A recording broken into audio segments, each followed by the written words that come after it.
So welcome. As I said earlier, shame comes from a Scandinavian word, to hide. So thank you, so many of you, for coming today and not hiding. And IFS and the concept of multiplicity makes this topic safer, in my view. It's if we can have the understanding that we have protective parts that are trying to look after us, and we have inner children, inner parts who take on burdens of shamefulness. I don't know about you, but I can relax a little bit. I at my core am not shameful. At my core am not unlovable. It was something that I took on as a little girl. And so this is a big topic. It's a difficult topic. So if you are noticing any feelings coming up, anything a little bit difficult, maybe you could do what we did in the meditation and send some loving energy, maybe a hand on a heart, and just invite a little bit of compassion, a little bit of care into your system. Loving up any protectors that might be trying to come in, and also just inviting them to let you breathe towards the little one that might be hurting at the moment. But we'll hopefully make it as safe as we can. It's okay. Every part of you is understandable. And Martha has just done this most amazing contribution to understanding shame. So this is the book that I've got all of this from. I didn't know, I read this 2 weeks ago, so I'm new, I'm not an expert, but I was so curious and I've learned so much. And if you're a therapist, it's well worth getting. Otherwise, I do suggest going along for a much longer, really clear explanation from Christine Dixon at The Ordinary Sacred on YouTube. She's great. So, what is shame? Shame is the feeling that I am bad. It's global. I, at my core, am bad. Whereas guilt is I have a behaviour that I feel bad about, and I want to learn from it and I want to repair. It's really, really different. And Martha Sweezy's view, and I'd like to say mine and Christine at Ordinary Sacred and many others, is that there is a different way that we don't need to shame. And that's really controversial. We live in a society that uses shame to make people fit in. Parents, teachers, religious figures, the internet. There's a lot of shaming that goes on. And some may have some really good intentions. You might say, well, but shaming my child, it's got good intention. I really hear that. But actually they don't know that. It's they get the behaviour, they get the hurt. And some shaming isn't done with a good intention, and it's done to have power over. It's done from a protective part. It's done for power and superiority, and of course the child, whoever it is on the recipient, we don't know what your intention really is, and it's it's magical thinking to think that we do. And how does it backfire? It backfires spectacularly. It works maybe to get societies or groups to fit in, to comply, but for the individual, it creates a new identity, which is of I am shameful, I am unlovable, I am stupid, I am weak at my core. And so you go for the rest from then on with concepts of self-loathing and fear. What if someone else will see that I am this? I am unlovable. And you then take on, in Martha's beautiful explanation. She talks about the shame cycle in 6 acts, which I've done a little diagram to help me and hopefully you. You take on protective roles, just as we talked about IFS. You take on new managers that make you smaller, not, less authentic, and they're working really hard. They're trying really hard to get you to fit in, to belong, or you have disinhibition. I can't even say it. Disinhibition firefighters that again are looking after you, but really don't work in the world.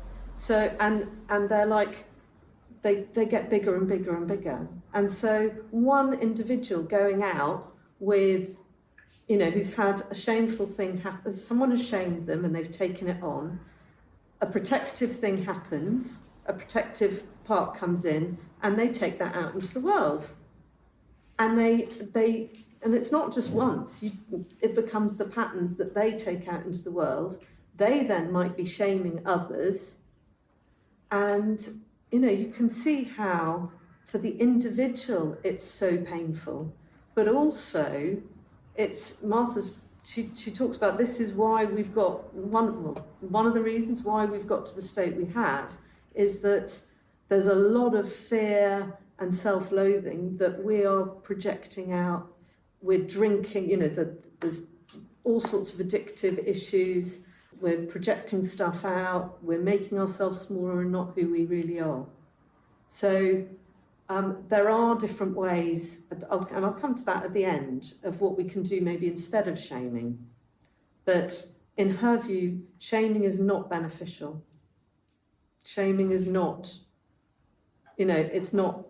It's just, it does the exact opposite. And it might work in the moment, but not for the bigger picture.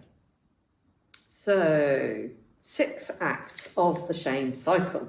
I took Christine Dixon from The Ordinary Sacred, her interpretation of Martha Sweezy's, and then I added my stick figures and a curtain and an exit. And I hope it'll come really clear. So, something happened in the past. A parent, a teacher, a sibling says something from possibly likely one of their parts. Oh, you're so stupid, why did you do that? Or what is wrong with you? Or they neglected, they abandoned, they ignored behaviour, or they ignored a child, they neglected that child. Or maybe once, maybe on numerous occasions. Abuse, physical, emotional, sexual. These are all shaming. They're interpersonal, but they are the someone doing it to a child. Let's see if I've got an injury. A bad thing happens. This is the injury. The words, the abandonment, the abuse happens. And it's from a parent to a child, or another adult to you now, but it's an injury that happens. And then Act 2 is the child accepts it. Acceptance. I am bad. I am unlovable. And you take it on as your identity somewhere. Has to be me that's the issue, because it's not safe if it's you, because you are my world and you're looking after me. I need to make it about, this is me. So what then happens is you then take on protective strategies. Roll on many, many years and you come to therapy, or you are noticing some issues with your partner or a friend, a colleague, whatever. And that's the behaviour we see. But we sort of draw a curtain across that memory often, and we just do stuff. And what I see when I have a couple or an individual that comes to see me, it tends to be the next 4 acts, 3, 4, 5, 6, and they are not necessarily in this order, and they polarize and they fight with each other and they zoom round and they take, some people are more of one and others are more of the other. But so Act 3 is internal critics. Go large. Subgroup, anyone else have an internal critic? Yay! So, it's true, I am bad. And so I do stuff in the world, and my critic is constantly trying to make me behave, try and make me look good. If only you would do this a bit better. It's trying to get that little child from years and years ago to be the lovable person so that the external shamer won't shame you. So it's just telling you how to, if only you would take on this, you would be lovable. If only you'd do that, you'll be lovable. So the critic is constantly trying to help you improve and, fit in. So, and it mimics the external shamer. And it deals with your core fears. And it holds the child responsible. And so if you notice you're doing something that makes you a little bit exuberant, me doing this video, my critic is going, why are you doing this? You are so stupid to be doing this. You're going to get criticised. Don't do this. So, and I've looked after my little one a lot this morning. It's trying to get you to not be exuberant, or joyful or angry or sad or dress inappropriately or whatever. It's trying to get you to behave. Can you see how it's working really hard, its intentions are really good for you, but it's shaming you. It's doing exactly what that person years and years ago, or that large number of people, or the people that did it again and again and again, did now. Did then. Not now. So then, another group, Act 4, the prevention team, the anticipatory scouts. And their motto is never again. You will never do this. So these, again, so both the internal critic and the prevention team are managers. They are looking forward and imagining criticism, imagining another instance of shaming from someone, but it's internal. So you are becoming your own shamer as well as anticipating shaming from outside. So these are the ones that make you, that are very focused on, if we go there, that'll happen, so I won't, and so hide, don't do this. Dress well, make sure your reputation is clear. This is where me as a therapist and me as I have parentified child parts. I will do everything right. A part of me is called in my system Do It Right, and she is an anticipatory scout, so she's constantly noticing how to parent well, how to therapize well, how to do this well, and so that I don't get criticised by you guys, and I don't get criticised. I'm worried also about my critical manager. So I'm looking both out and I'm looking looking in. Reputation, hide, do it right, eyes both out and in.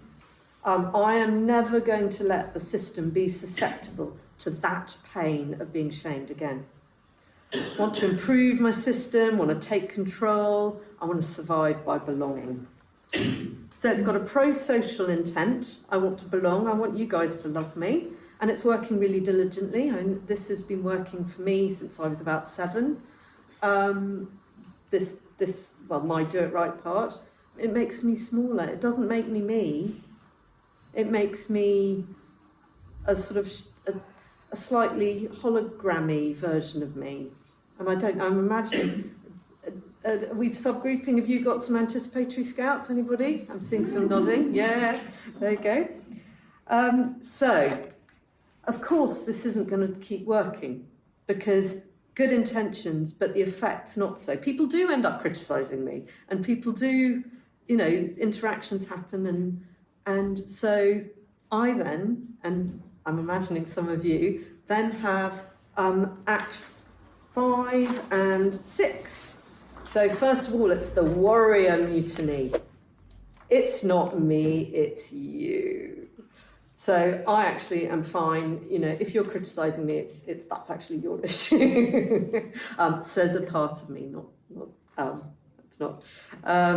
So it distracts and it deflects my shame outwards. So if I am having a go at my children or my partner or someone on the internet, it's often my warrior mutiny having a go, deflecting my shame onto them. It's not me, it's you, so-and-so on the internet, you're wrong, and I diminish them by comparison to me. It's like, I am better than you, says this part. It reboots my self-esteem, it controls the external environment, and it keeps my exiles at bay. Job done. Great. But how do you feel if I was to say, or, I'm sure you've all had experiences of this, maybe you've been on both sides. So it pushes it out, it's easier to manage other people, know you're bad. External instrumental shaming. It's rebellious, it tends to be disinhibited, it tends to come with a lot of shaming words, or maybe not, but, the intention is for the other to take on my shame. So they're going to feel hurt. But this part doesn't care about that. It just cares about me deflecting my shame so I don't feel shame anymore. So that doesn't work great, but they're really good intentioned. So what other people do, we make ourselves, the rescue team come in and we make ourselves feel better. Yay. So you don't have to admit which ones you do, but there's the drinking and the ones that go and have fantasize outside the relationship, or go and have affairs. There's the cake eating ones. There's the shopping. There's the scrolling ones. But the ones that just make us feel better, we're feeling really inside. So the rescue team come in and try and make us better. I'm seeing some nodding. Does anyone, without admitting it, does anyone have any of these? Fantastic. Yeah, and then, let's love them up, because they're trying really hard for us to not let us feel shame. And often behind these guys are some other parts that might sort of, do other things as well. So they're trying really hard for us, but they don't care about other people. Neither of those two parts care about others. And so interpersonally, you might struggle with them. So they're asocial outside, they don't care, and they're often, they cause negative effects. I don't know how your relationships are. If you're drinking a huge amount, that will have a massive impact on other relationships. When and so then, I've written here, poor relationships can't show up, can't be counted on. And so, and you will have a massive tug of war outside with your colleague, your friend, your partner, your kids, whatever, when you've got these going on. And you're also going to be having it from the inside with your own internal critic. So Act 3, 4, 5, 6, these ones are all going to be zooming round. And can you see how that they're not just going to be a cycle, they're going to get bigger unless you turn up. So the exit, yay, is compassion. We have internally the mechanism. We have ourselves that is bigger than the sum of all the rest of our parts. We can do this if we look at it in a different way, and that is loving up your protective parts and appreciating them for the job they're doing, while simultaneously knowing they are hurting you and the people you care about, because they're not seeing you. So we can hold, self knows how to hold these two things at the same time. And so the invitation is to have a relationship inside, have a relationship with this system. So put on your oxygen mask. If someone is hurting, if someone said something to you, or you feel one of these parts coming up, it's like on an airplane, put your oxygen mask on. Just letting everyone know inside that it's all right, I'm here. Hey everyone, I know there's a hurt. We're feeling hurt. I know you want to come and criticise me. Yep, yeah, I really get that. Oh, and you want to go and shout at them, and it's not me, it's you. Or, yeah, okay, I really know you want to go to the pub. But can you just, I'm here. Would you just hold on a minute, relax, let me deal, let me go and love up, comfort that hurting part, the one that's hurt from the shaming of someone else, or hurt in, when something's happened in your day. Let's go and comfort the one that's hurting. And when that has happened, then we can come back and we can go, okay, so you want to shame and you want to do this, maybe there's a different way. And really, magic happens when you do that. Just giving yourself a little space and noticing, rather than any one of those 4 protective parts, just allowing you to come and be at the centre of your system. So Martha says, it's okay guys, relax, I'm here. We don't have to deal with this right now. I need space to take care of a part that's hurting. When that part feels better, we can decide how to respond. How about giving me a minute with the one inside who's hurting? Then we can see a different way. It's an invitation to trust me and for my really protective parts to unblend. Finding the exiles and loving them up. And there's a process in IFS, which I haven't talked about today, which is how we can witness, reparent and let go of the pain of those exiles. We just wanted to put at the end that there is a wonderful talk that Becky Kennedy from The Good Inside has just done on TED. Yeah, I can see it. Some people love it. I've already seen it. Oh, she is amazing. Oh, this talk is amazing. And it's about repair. Because I don't know about you, but while I've been talking, I've been I've been feeling appropriate guilt. For not shame, but appropriate guilt. I have hurt people. My parts have externalised and they have hurt people. So repair is different to an apology. An apology shuts down the conversation. Repair is saying, and this is where, an invitation to focus on this, something happened. There has been a rupture. I've aced it. And there's the possibility of now saying, this happened. You must have been hurt. I really take responsibility for it. Can we talk about it? I want to hear.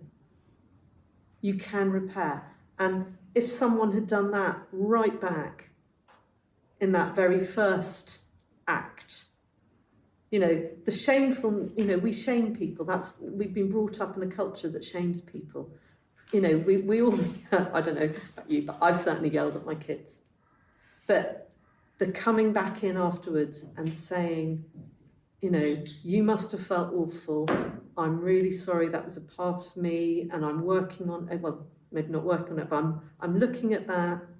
How was it for you? Can change things, because then there's safety. There's the child doesn't take on the self-loathing. The other person doesn't take on the self-loathing. And Becky Kennedy talks about it's never too late. It's never too late. We can make repairs. So what she says is, I can use my energy to repair, what to do differently next time. Name what happened, take responsibility, state what you'll do different next time. And a long life story is averted. You take it from blame to safety and connection and compassion. And, I don't know about you, but that just feels magic to me. Very last, there are ways of, I'm sure all of you know these, some of you may, but there are ways of speaking that is not shaming, and non-violent communication, conscious parenting. There's a lot out there. I know in our wonderful community, there's so many different workshops and talks. There's books out there, there's things on the internet about alternatives to shaming. So what I'm hoping is that some of you will now realise that shaming backlashes, and it's not helpful, and there is a different way. What if there's a different way?